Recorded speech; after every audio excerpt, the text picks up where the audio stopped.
If you feel flat, unmotivated, and emotionally heavy, there is a good chance this is nothing to do with your mindset, but it has a lot to do with your baseline dopamine level. And dopamine is not just about pleasure and reward as well, but it is something that determines whether do you feel capable of taking action forward? Do you have a vision towards yourself? It actually affects your motivation level to get things done in your life too. And when the baseline levels of your dopamine is pretty low, life actually feels pretty hard. So, in today's video, I really want to talk about what exactly lowers your dopamine level and what can even restore it. So, if you're new here, I'm Vaishnavi and I'm a men's coach, and I help men heal with their traumas, attachment issues, and wounded masculinity in order for them to pursue a meaningful connection first with themselves and also with the woman as well. And if you want to get coached by me, you can reach out to me through Instagram. The link is something you'll find in the description box below. DM me the keyword coach so that I know you're reaching out to book a one on one session with me. Apart from that, if you want to get any of my courses, which is to actually heal your masculine energy and also your nice guy habits, you'll find the link to that as well in the description box below. So, without any further ado, let's get into the video and talk more in depth about what dopamine is all about. So, first, let's talk about baseline dopamine versus dopamine peaks. When people think of dopamine, they only think of the spikes, the reward, the pleasure as well. But oftentimes, the baseline level of dopamine is actually ignored in a person. The baseline level of dopamine is something that determines how your motivation looks like. If you feel capable of achieving your goals and vision, even if you feel motivated to actually set a goal and vision in your life too. And your baseline dopamine level also determines once you wake up in the morning, do you actually feel fresh and alert? Is there the forward momentum and that willpower inside you to actually get things executed? So there is no point in actually chasing the dopamine spikes. You can scroll endlessly, you can chase all those spikes, but at the end of the day, once you're done with all those things, you are going to actually crash down. So instead of chasing the dopamine peaks, actually look into fixing your baseline level of dopamine first. The most underrated thing which a lot of guys are not going to actually take care of is your sleep quality and how long you sleep. Sleep is the fastest way to actually restore your dopamine levels. Sleep is the fastest way to increase your dopamine receptors and dopamine availability in your baseline system as well. But what do most of you guys do? You guys scroll before going to bed. You guys watch videos endlessly where the mind is constantly being stimulated. So the dopamine receptors in your brain in these situations are also pretty fried. But instead of actually giving it rest, what you do is compromise on your sleep. And what happens when you compromise on your sleep? You wake up next morning feeling emotionally flat, feeling depressed, feeling anxious as well. Especially when anxiety and cortisol levels are at an all time high, this directly affects your sleep. So, you have to do whatever it takes in a day to maintain the quality of sleep so that your baseline levels of dopamine are pretty optimum.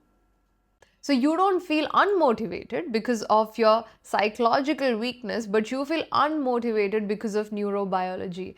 And the very first thing that has to be taken into consideration to reset your baseline level of dopamine is a good quality of sleep.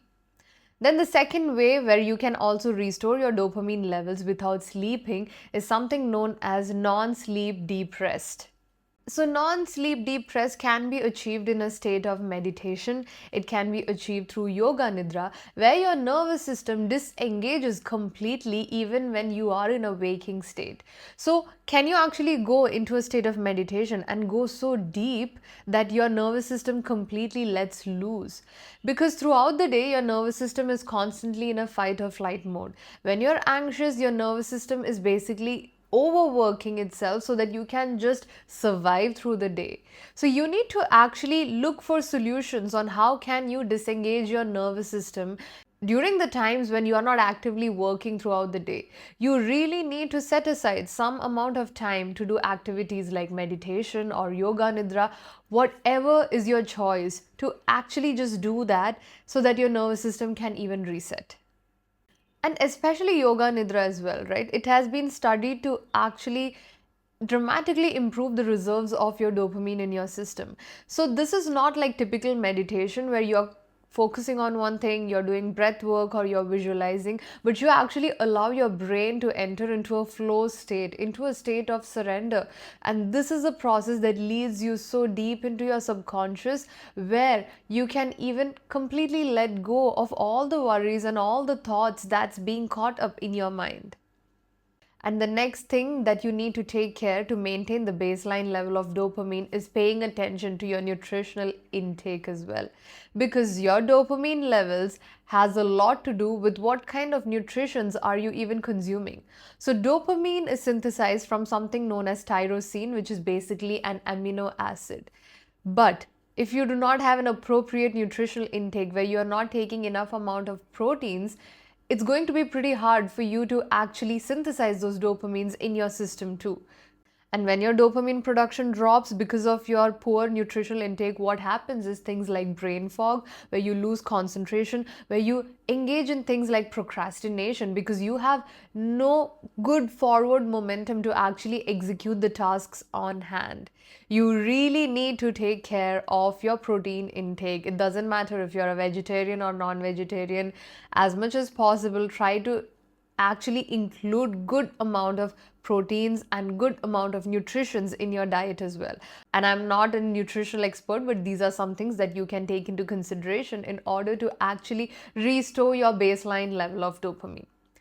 And we know one thing that's definitely not going to help you: your consumption of junk food, your poor food habits as well. When you are constantly eating processed food with all the junk, if you are in the habit of eating processed food, anything that comes in a packet, can you please start reading what's there in the nutritional labels as well? What is there in the ingredients? Most of the time, these are basically high inflammatory substances like seed oils and chemicals that you can even understand what it even means. So, anytime you're actually taking in high inflammatory things, it does not just have an effect on your dopamine, but your overall levels of your mental health, your body state. Because whenever you have high levels of inflammation, your body is also kind of trying to fight off that inflammation. So you are never in that state of rest and digest, which is basically the nervous system state of being in parasympathetic state, which will truly even help you to reduce your cortisol levels, which would eventually increase your baseline dopamine levels. The next thing that really helps you to regulate your dopamine levels is basically movement. You have to stop being lazy and you have to pick yourself up and start moving your body. Most of you guys do not even engage in fitness. A lot of people do engage in fitness, but a lot of men do not engage in fitness, where they're just leading a sedentary lifestyle, working a 9 to 5 job and coming back, watching videos, eating food, and there's no scope of movement in all of these things. As long as you're not able to move your body, you are not going to be able to actually increase your testosterone level and also your dopamine levels as well. And regular movement is going to increase your baseline level of dopamine. So you can engage in strength training, which is very important, cardiovascular training as well, CrossFit, whatever interests you, just go for it and choose it. But what matters the most is consistency. It doesn't matter if you're going to just work out for like 1 week, because there's no consistency. Consistency is something that is required for your brain to actually judge the fact that your body is active and capable of movement as well. Not just that, strength training actually helps you to increase your testosterone levels as well, which is very important for you as a man too. And this is why consistent movement actually increases the dopamine stability over time and does not just help you with your short term mood as well. Because whenever movement stops, this is where the dopamine signal actually empties out. The next thing to actually increase your dopamine signaling is morning light. When you wake up in the morning, to expose yourself to sunlight, the early morning light, this basically does wonders for your body. Not just that, when you are in the circadian rhythm of nature, it helps you not just with your dopamine levels, but also your cortisol levels, which is primarily responsible for your stress levels too. And when there is exposure to natural early light and due to dopamine regulation, this ensures that throughout the day you are basically alert, you are in a good mood, you are also focused as well. Most of you guys have completely lost touch with nature. We were not meant to live like this as human beings. We are part of nature. We are mammals. We were not meant to be in like a cubicle staring at a screen the whole time, being disconnected from the natural rhythms of earth as well. How long has it been since you actually put your bare feet on the earth? How long has it been since you actually walked on top of grass? And one of the most important thing that people hardly do is grounding. What does grounding include? You standing on bare earth to basically let the earth pull out all the negative ions from your body. This has a great effect on your nervous system and also your stress level. But this is not just a one time thing again. Consistency has to be followed. You consistently have to at least put your feet on bare earth for like 15 to like 20 minutes on a daily basis to let all that negative electrons in your body fully discharge into the earth. And we are every day staring into screens, and when we stare into screens, the negative ions in our body basically increases a lot. Our dopamine spikes are also increasing, so our baseline level of dopamine is anyways not good. And hence you need to take the time to spend few minutes of your day in nature, grounding yourself, looking at the sun, if possible, going for a swim, if the ocean is clean, or even a natural reservoir as well. There is no better thing to actually regulate your dopamine levels, your cortisol levels, and your inflammation better than nature.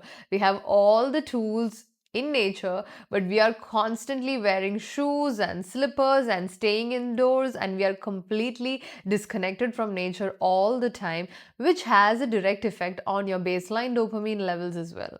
And if your dopamine level is low, you need to stop forcing productivity and actually work on improving your healthy habits on a daily basis.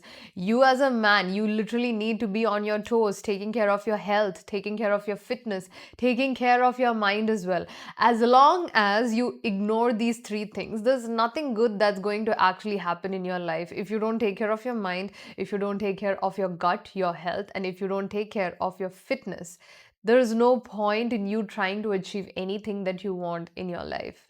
And there is also a saying, right? Until you have a health issue, you have thousands of problems, but once you get a health issue, you only have one problem. And if you do not have optimum level of health, and if you're not trying to do the best in your capacity to get to that optimum level of health, you are failing somewhere in your life. And I don't mean to be insensitive to people who have some or the other kind of health issues, but even if you have any health issues, what possible holistic ways can you find out to actually resolve it? Because every disease has a psychosomatic aspect. Every disease first starts in the mind and then it becomes a physical manifestation in the body. Most of the time, your mindset is not well. You are having anxiety. How are you going to avoid diseases in these cases? If you have depression, all of your nervous system and immune system is actually spending its energy making sure that you are surviving throughout the day. Then where is the energy to actually fight the bacteria, the viruses, and the inflammation in your body as well? So take this as a cue to actually start working on your health and your mind as well, because without these two, there is nothing you could achieve in your life. So I hope this episode was helpful, and I'll see you guys in the next one.